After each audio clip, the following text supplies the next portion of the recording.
Applause.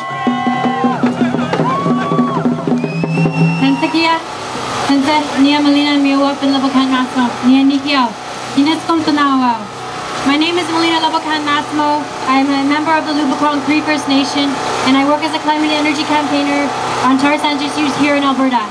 It is amazing to see everyone out here today to assert our rights as Indigenous peoples. After years of organizing here and across Turtle Island, I never thought I would see something like this, and it's pretty inspiring to see our people coming together, saying, no, enough is enough, no more, we will be idle no more.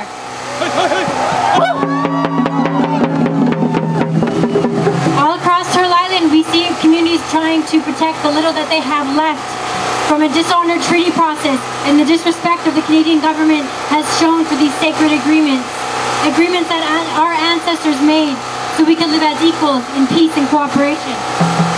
Canada promotes itself as being a democratic country, but this is becoming further and further from the truth as the Harper government makes sweeping changes to federal legislation without First Nation consultation or consent. Shame. In Bill C-38 and Bill C-45, we have seen dramatic changes to over 100 federal acts and laws, changes that will affect the safety of our water, of the land, of the fish, and it undermines our treaty and Aboriginal rights. The Harper government's omnibus bills introduced the most sweeping changes in Canada's history to environmental law. All of this is designed to make it easier for the government and for companies to extract resources from our lands. In the north of northern Alberta, we see the water becoming contaminated, we see the air becoming polluted, we see the land being destroyed. In the tar sands, we see the landscape drastically changing from a once pristine boreal forest to an ever-increasing industrial toxic terrain.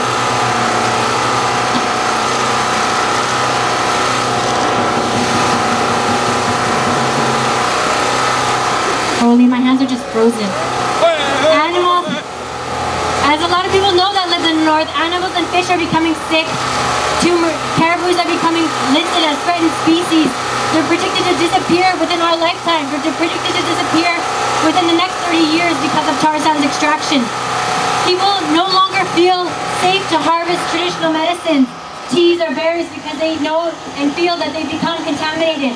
People young and old in the north are dying of rare forms of cancers, things that we've never seen before. More than any other time in history, the earth is becoming contaminated and destroyed at an unparalleled rate, and people and animals alike are being sacrificed for the benefit of a few. Every day in the tar sands, over 1.5 billion barrels of oil is produced. And for every barrel of oil that's produced, 3 to 5 barrels of water is needed to produce 1 barrel of oil.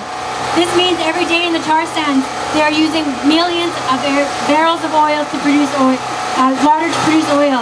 Yet there's communities, like where my family lives, that has no running water. Shame. Shame! Shame! And despite, what does Harper not understand?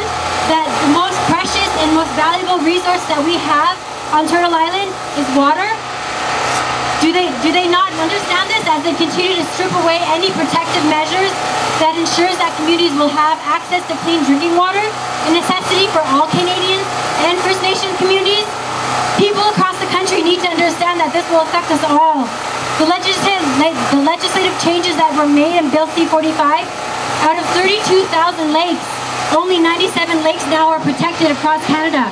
Out of 2.5 million rivers in Canada, only 62 rivers out of 2.5 million rivers are protected now under federal law.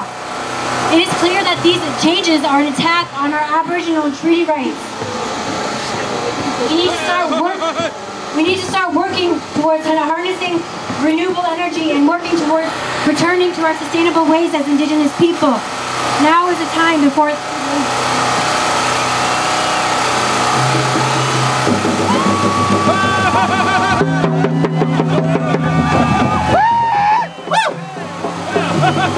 and we know there are prophecies that speak of a time like this, when people must come together to heal the earth together, when people come from 4 directions to work for justice, for peace, for freedom, and for the recognition of Kichi Manitou, our Creator, the Great Spirit, and for the sacredness of Mother Earth.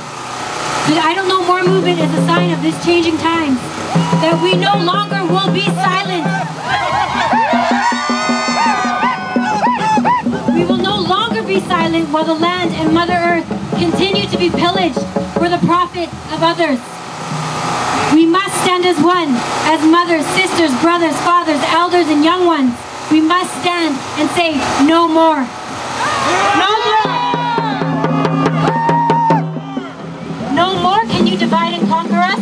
No more can you instill fear in us. No more. No more! We must choose to fight for the preservation of Mother Earth and a way of life that is sustainable for all of us. It is our responsibility to protect our homeland. And no longer can we be I Don't Know More. Hi, hi.